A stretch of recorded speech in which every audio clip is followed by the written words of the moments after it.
Dr. Patrice Motsepe has been given another vote of confidence by being elected for a second term as President of the Confederation of African Football, which is a governing body for football across the African continent. Motsepe was elected unopposed, and the general consensus has been one of continuity because of a job well done in his first term as CAF President. To give us context and talk about this, we have roped in Luxolo September, who's CAF Head of Television and Acting Director of Communications. Luxolo, very good evening to you. Thank you so much for your time.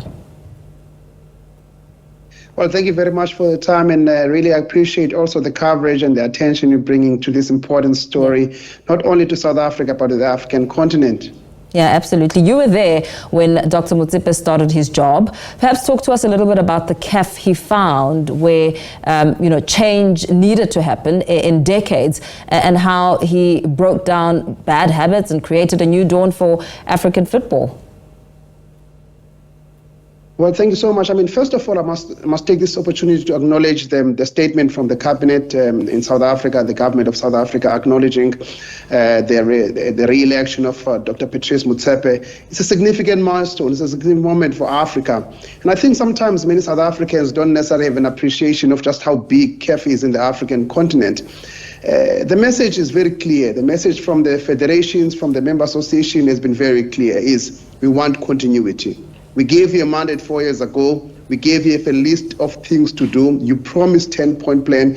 And in not so many ways, you over-delivered. I remember at the last General Assembly that we had in Ethiopia, I was there in some of the closed meetings.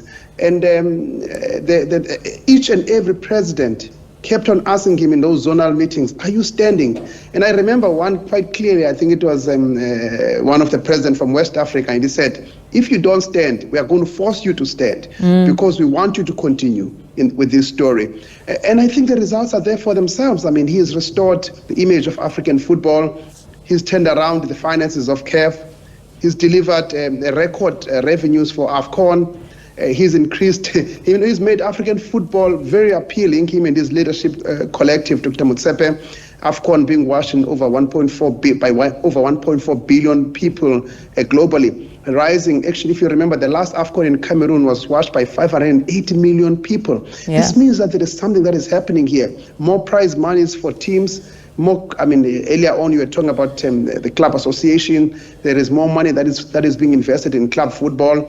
More money in women's football, and to top it all, he's put his own family money, $10 million, just over 180 million rands, in investing in schools football from the Motsepe Foundation. So he's put his money where his plans are. Yeah. Ideas and dreams, of course, need to be implemented, and trust is a very important aspect when leading an organization as big as CAF. Talk to us a little bit about his approach to leadership and getting everyone on the same side. Yeah, he has a very interesting style, by the way, because I think a lot of people are more used to the strong man who kind of raises his voice a lot. He believes a lot in collective leadership.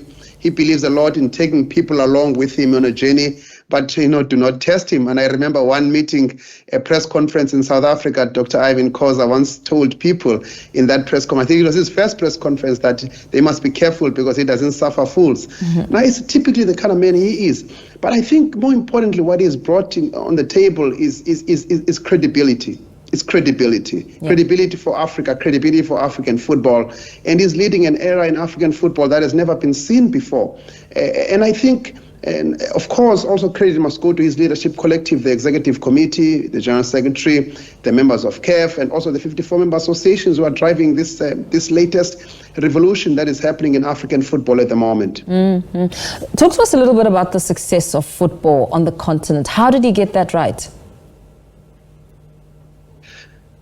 I remember the first night he was at CAF, he met staff and made all these promises. And I remember just thinking to myself, do you have an idea of what you're getting yourself into? Those were the dark days. Those were the very difficult days. The African football image was really dented, seriously. And I really think in the first 6 months, we all saw the damage that had been done over the years. I mean, there was a historical Lagadia case with over 200 million rands, of a legal lawsuit that was there, which he has resolved, by the way. And of course, a place that was $140 million in debt.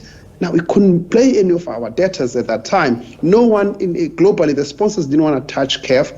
So I think in the last 4 years, what has happened is that the restoration of credibility of good governance has been able to unlock the potential of African football. Listen, African football is really, really big. AFCON is the single biggest event on African soil. I know some of you watch music. And I mean, a show of Beyonce, for example, will attract about 8 million people at best live.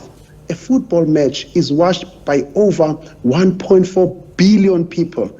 Now, you've got to look at that. It's not only in Africa. 170 countries watch the AFCON. No other event in Africa on African soil is able to attract such eyeballs. That is why it makes it a natural, attractive proposition for sponsors to be involved in. Yeah, very well. Thank you so much for your time. I don't know if Beyonce will be happy with the comparison in the number breakdown there, but we do thank you for your time. CAF Senior official Luxolo September talking to us there about Dr. Patrice Motsepe, given another vote of confidence to lead.